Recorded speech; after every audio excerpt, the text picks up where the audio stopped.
de la muerte, Amparo Medina conoció finalmente la verdad a la que se había negado desde joven. Como miembro de la guerrilla, se había ensañado especialmente con la fe.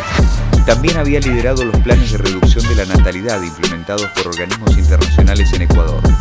Su conversión la obligó a desprenderse de todo lo que tenía. Sufrió amenazas y ataques a su familia. Hoy, Amparo Medina está completamente dedicada a dar su testimonio y a revelar la trama de muerte detrás de la política abortista.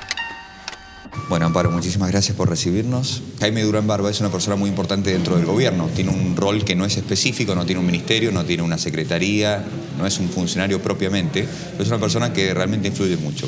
Vos acabas de decir que el presidente no es Mauricio Macri, sino que directamente es Jaime Durán Barba. ¿Por qué? A ver, mira, en el transcurso de los años, toda esta tendencia política que nosotros vemos ahora, quien pone el gobierno no son los partidos políticos, son las campañas políticas. Hoy te venden un candidato, pero quien te vende el candidato es quien realmente tiene todo el poder, es quien le decide al presidente de la República qué hacer, cómo decir, cómo pensar, porque la estrategia política y las estadísticas políticas son las que marcan hoy las decisiones que tiene que tomar un presidente. Entonces, en este sentido, quien está a la cabeza de ese equipo político es Jaime Durán Barba. Jaime Durán Barba es un estratega político que decide detrás de Macri lo que tiene que decir, cómo tiene que vestir, qué colores tiene que usar, cuáles son las leyes que tiene que poner, pero además, qué es lo que hay que tapar, cómo hay que taparlo. Entonces, en este caso, ¿cuál es la estrategia? Circo al pueblo a través de la ley del aborto para que estratégicamente todo el resto de cuestiones políticas, económicas, todo lo que es la parte de la corrupción, toda la parte sucia que hay que tapar, sea la que se dé a través de las leyes que se van dando de manera simultánea entre el Mundial de Fútbol, entre la ley del aborto. Hay un tapadito que están trabajando. ¿Quién es el que elabora esta estrategia política? Es Jaime Durán Barba. Entonces, ustedes no tienen como presidente a Macri. Ustedes tienen a un estratega político de presidente. ¿Qué cree que están queriendo los argentinos de cara a las elecciones presidenciales del 2015? Desde hace rato yo creo que las encuestas dicen varias cosas interesantes. Cuando preguntamos, ¿usted es de izquierda o de derecha? Dicen ser de izquierda un 7% de argentinos. 7. De derecha, un 5%. Y a los demás no les interesa el tema. O sea, al 88% de argentinos les importa un rábano la izquierda y la derecha. Complementemos con otro dato más increíble. Hemos preguntado, ¿usted es peronista, antiperonista o no le interesa el tema del peronismo? Aproximadamente un 14 o 16% de gente se dicen peronistas. Se dicen antiperonistas un 8%.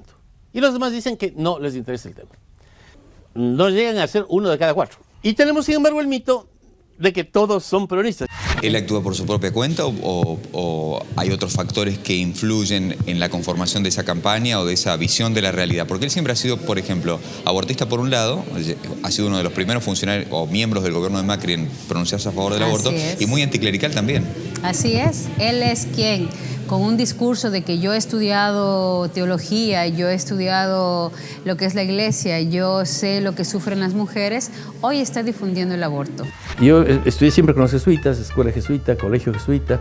Los jesuitas nos estimulaban mucho para que nos dediquemos a la literatura. Estudié filosofía escolástica como si no fuese a ser jesuita, aunque nunca fui creyente. Pero me interesó ver cómo se formaron los jesuitas. Tenemos un jesuita. ¿Cuál? Bergoglio. Ah, sí, bueno.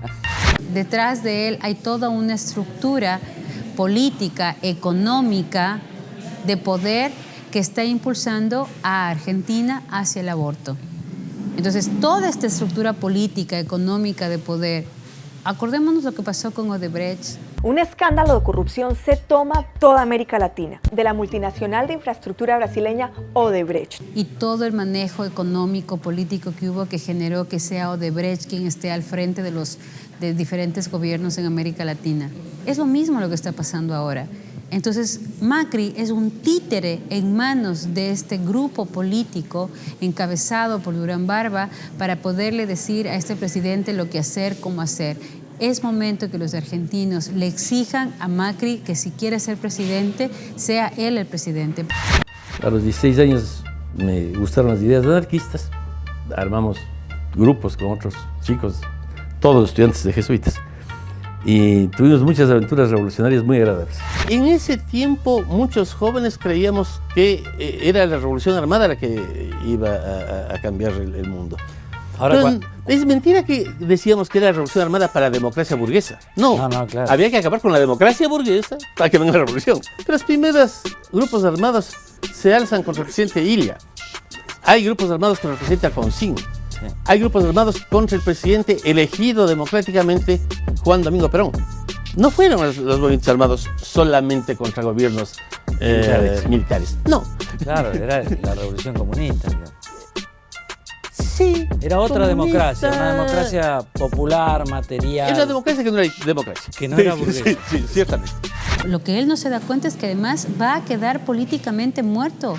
Políticamente no va a poder levantarse, porque Argentina no va a poder seguir confiando en una persona que le ha traicionado.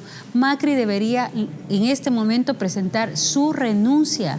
Nosotros, aquí en América Latina, estamos cansados de que organizaciones como el Fondo de Población de las Naciones Unidas, como la IPPF, como intereses económicos que están detrás del aborto, de la salud sexual y reproductiva, sigan en este momento mangoneando los intereses de nosotros como pueblos, utilizándonos a las mujeres para sus intereses. Bueno, este año ha sido muy fuerte la presión de todos esos factores internacionales, sobre todo a partir del mes de febrero, para imponer el debate sobre el aborto en la agenda. Y de hecho, a principios de marzo fue que el presidente Macri ya planteó abiertamente que el tema se debata en el Congreso, ¿no? Hace 35 años que venimos postergando un debate muy sensible, que como sociedad nos debemos, el aborto.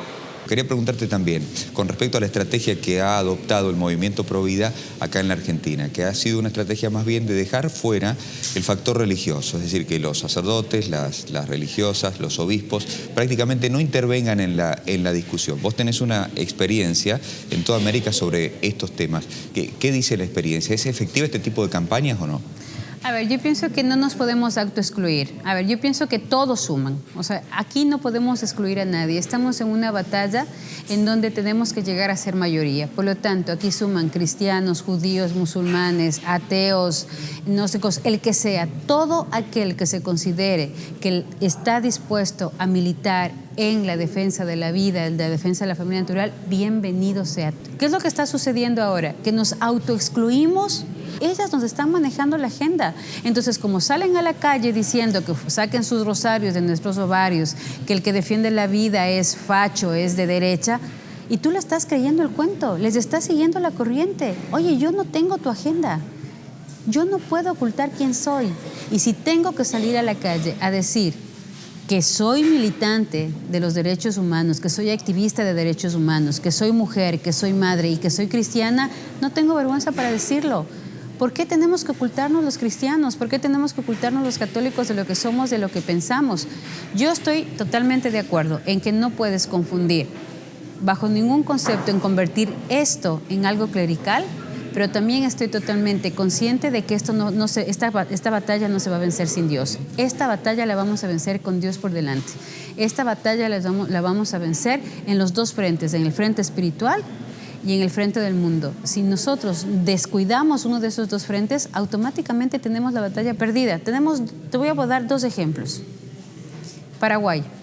Paraguay es un país cristiano en donde católicos y protestantes se han unido en la defensa de la familia y han logrado tener hasta el momento aborto cero. ¿Desde qué? Desde una defensa clara y sincera de la fe y de la razón, porque las dos no pueden estar separadas. Como decía Chesterton, tú entras a la iglesia, te quitas el sombrero, pero no el cerebro. Perú, ¿cómo ha parado las leyes de ideología de género, las leyes del aborto en Perú?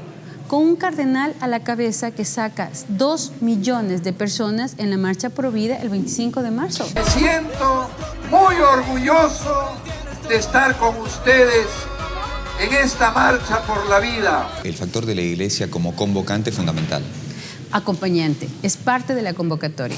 Ni excluida, ni tampoco copando. Yo pienso que aquí el tema es acompañar. La iglesia tiene que acompañar el proceso. Bueno, lo que pasa acá es que hay muchísimas, por ejemplo, hay muchísimas parroquias que no convocan. Una cosa es que yo sirva a la iglesia y otra cosa es que me sirva de la iglesia. Entonces yo no le puedo decir a la iglesia, usted no se meta, no quiero clérigos, no quiero religiosos, no quiero sacerdotes en la marcha, pero ¿sabe qué? Yo necesito que usted me deje en su parroquia repartir las volantes. No te sirvas de la iglesia, o estás o no estás. Si lo vamos a convocar, convocémosle juntos. Reunamos a los obispos, reunamos a los párrocos, reunamos a los pastores, reunamos a los rabinos, reunamos a todos los que pueden intervenir. Esto es una construcción en conjunto.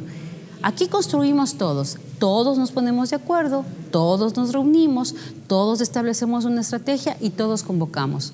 Lo que me parece gravísimo es que nos pasa a muchos cristianos que yo le digo al obispo, usted no hable, usted no se meta, pero ¿sabe qué? Yo necesito que usted convoque a la marcha.